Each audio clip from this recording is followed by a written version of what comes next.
میں پرسوں چین سے واپس آیا تھا اور اس دن بدقسمتی سے ایک جو واقعہ ہوا پی ٹی آئی کے جلوس میں، اس کی ہم سب نے بھرپور مذمت کی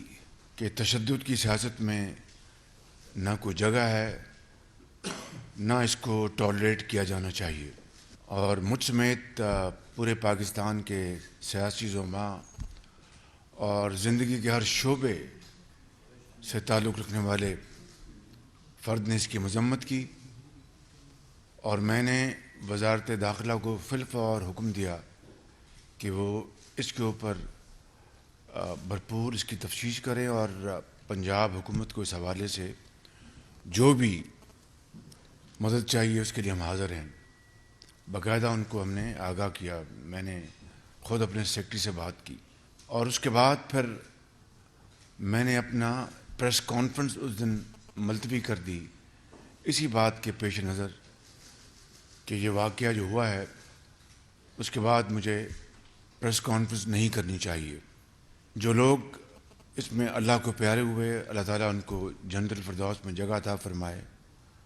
اور عمران خان نیازی سمیت زخمیوں کو اللہ تعالیٰ صحت کاملہ عطا فرمائے۔ مگر کل اور پرسوں جو بدترین قسم کی جو الزام تراشی کی گئی ہے، اور ایک مرتبہ پھر جھوٹ اور گھٹیا پن کا مظاہرہ کیا گیا،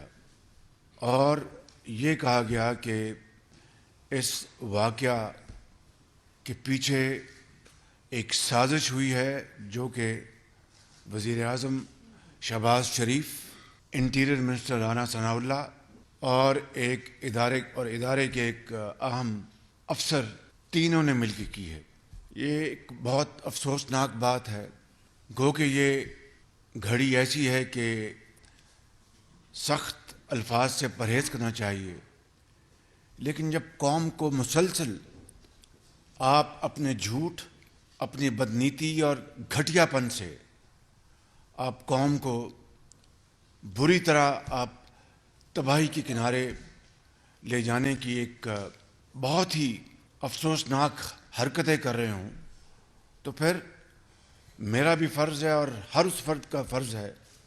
کہ وہ پاکستان کو بچانے کے لیے اپنا مثبت کردار ادا کرے۔